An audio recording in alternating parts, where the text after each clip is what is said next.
Kanalıma hoş geldiniz. Bugün sizlere kış boyunca çiçek açmayan orkidelerinizi canlandıracak ve yeniden çiçek açmasına yardımcı olacak çok önemli 4 püf noktadan bahsedeyim. Ve bu 4 püf nokta orkidelerinizin çiçek açması için kesinlikle dikkat etmeniz gereken noktalar. Mutlaka bu anlatacağım 4 püf noktayı uygulamaya çalışın ve böylelikle hiç çiçek açmayan orkideleriniz varsa bu orkideleriniz yeniden çiçek açmaya başlayacaktır. Özellikle ilkbahar ayında olmamız orkidelerin yeniden çiçek açmasına yardımcı olacaktır. Sizler de mutlaka orkidelerinizi canlandırmak için bu anlatacağım püf noktaları uygulayın. Orkideler sadece bir tane çiçek dalı değil, birden fazla 7-8 dala kadar çiçek dalı çıkarabilirler. Bu bazen orkidenin cinsiyle alakalıdır ama en önemlisi doğru bakım ile alakalıdır. Hem yeni çiçek dalı hem yan daldan çiçek dalı orkideler birden fazla çiçek dalı çıkarabilirler. Hemen sizlere orkidelerinize yapacağınız bakımın nasıl olması gerektiği ile ilgili ilk adımımızdan bahsetmek istiyorum. İlk olarak bir orkidenin sulama yapmadan önce suya ihtiyacının olup olmadığına mutlaka bakmanız gerekiyor. Orkideyi sulamak için günleri sayarak ya da haftalara bakarak sulanmaz. Orkidenin suya ihtiyacının olup olmadığını yalnızca köklerine bakarak anlayabiliriz. Orkidenin köklerindeki renk değişikliği bize orkidenin su ihtiyacı hakkında bilgi verir. Bakın sağ taraftaki yeşil kökler ve sol taraftaki ise gri ve beyaz kökler.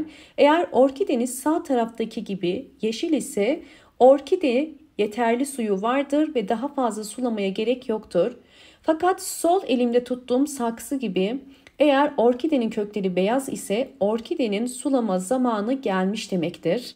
Evet, orkideyi doğru sulama yöntemlerinden birincisi daldırma yöntemi ile orkide sulama. Daldırma yönteminde su dolu bir kabın içerisine orkide saksısını bu şekilde oturtulur ve bu sistemde orkide en fazla 10 dakika bu suyun içerisinde kalmalı. Daldırma yönteminde orkide çok fazla suyun içerisinde kalırsa içerisindeki süngerden dolayı fazla su çeker. Bu da orkideye zarar verir. Bu yüzden bu yöntemde sadece 10 dakika bekletiyorsunuz ve 10 dakika sonrasına bakın köklerin rengi bu şekilde artık yeşil olmaya başlıyor ve bu artık orkidenin yeterli suyu aldığını gösterir. Orkideyi 10 dakika sonrasına bakın çıkararak bu şekilde süzüyoruz. Bu şekilde süzdükten sonra bir taban içerisine koyup yine orkidenin burada fazla suyu süzmesi için yardımcı oluyoruz. Ve tabakta hızlı bir şekilde su birikiyor. Bu suyu dökerek orkidemizin fazla suyu atmasına yardımcı olabiliriz. İkinci yöntem, bu benim orkidelerimde suladığım yöntem. Yarım su bardağı kadar yani 70 milim kadar orkidelere su vermek. Aslında her bir orkidenin ihtiyacı olan su sadece 70 milim kadardır. Daha fazla su vermenize gerek yok. Bu ölçüde su verdiğiniz takdirde orkide bu suyu akşama kadar çeker. Bakın saksı dibinde bu şekilde bir su kalıyor. Ve bu su orkideyi akşama kadar çekmesi için yeterli bir su. Yani fazla su kalmaz. 200 milim su var bu bardakta. Ve 200 milim suyun içerisine sadece bakın 20 damla limonun suyunu damlatıyorum. Daha fazla koymayın. Verdiğim ölçüleri mutlaka dikkat edin. 5 damla nem yağı koyacağım. Fakat sizlerde yoksa koymanıza gerek yok. Nem yağı da yaprakların özellikle parlak durmasına yardımcı oluyor. Ve aynı zamanda böcekleri de ağır kokusundan dolayı uzaklaştırıyor. Fakat sizler sadece bunu limon suyu ile de yapabilirsiniz. Limon suyu da aynı işlevi görüyor. Ve bunun için bakın bu şekilde pamuklara ihtiyacım var. İçerisine daldırıp sıkıyoruz. Özellikle yaprak bakımını yaparken gövde kısmına, yaprak aralarına su girmemesi gerekiyor. Orkide yapraklarında bu şekilde tozlar birikebiliyor. Ve özellikle orkide yapraklarını uzun süre kontrol etmediğimiz takdirde yaprak üstlerinde ve özellikle yaprak altlarında bir takım böcekler oluşabiliyor. Ya da bir takım hastalıklar oluşabiliyor. Özellikle orkideleriniz uzun süredir çiçek çıkarmıyorsa mutlaka orkide yapraklarında bir hastalık vardır. Eğer orkidenizin yapraklarının altında yapışkan damlacıklar varsa bu bir trips böceğinin olabileceğini gösteriyor ve çok bulaşıcıdır. Orkidenin gelişimini durdurur. Ya da orkide yapraklarında beyaz pamukçuk gibi böcekler varsa bu unlu bit olduğunu gösteriyor. Ya da orkide yapraklarınız hızlı bir şekilde sararıyor. Tomurcukları açmadan sararıp dökülüyorsa bu da mantar hastalığının olabileceğini gösteriyor. Bu yüzden orkide yapraklarını 15 günde bir mutlaka kontrol etmeliyiz. Orkidelerin çiçek açması için 3. adım, orkidelerin mutlaka direkt pencere kenarına konumlandırılması gerekiyor. Bol ışık ve yeterli güneş alması gerekiyor. Orkideler sabah ve ikindi güneşini kısa süreliğine alırlarsa bol bol çiçekli olurlar.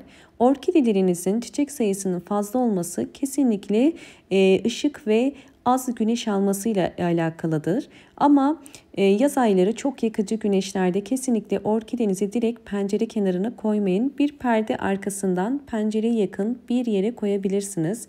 Fakat ilkbahar mevsiminde orkidelerinizi pencere kenarına direkt konumlandırabilirsiniz. Böylelikle bol bol çiçek açıp çiçek sayısı fazla olacaktır. Orkidelerin çiçek dalı çıkarabilmesi için 4. yöntemimizde muz kabuklarından faydalanacağım. Muz kabuğunun içerisine bol miktarda potasyum olması orkidelerin ve evdeki bütün çiçeklerinizin canlanmasına ve çiçeklenmesine yardımcı olur.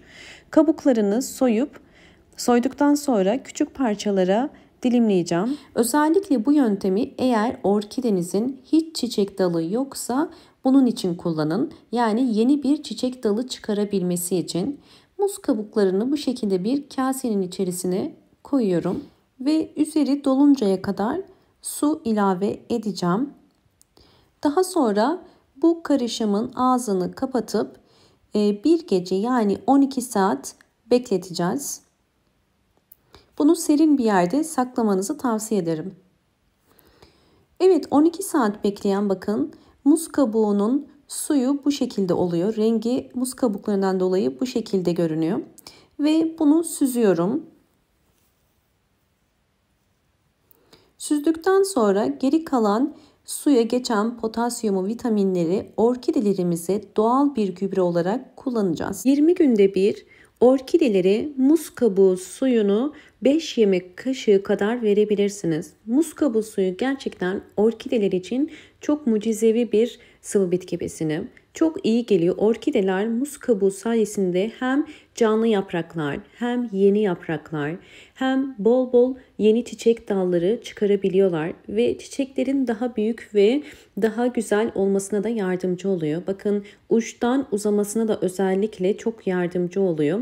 Sizler de orkidelerinizin hem bu şekilde bol bol çiçekli olabilmesi için hem de keyiki çıkarabilmesi için muz kabuğu suyunu bol bol kullanabilirsiniz. Umarım bu anlattığım bütün püf noktalar sizler için faydalı olmuştur. Videomu buraya kadar izlediyseniz ve beğendiyseniz lütfen kanalıma abone olmayı ve beğeni tuşuna basmayı unutmayın.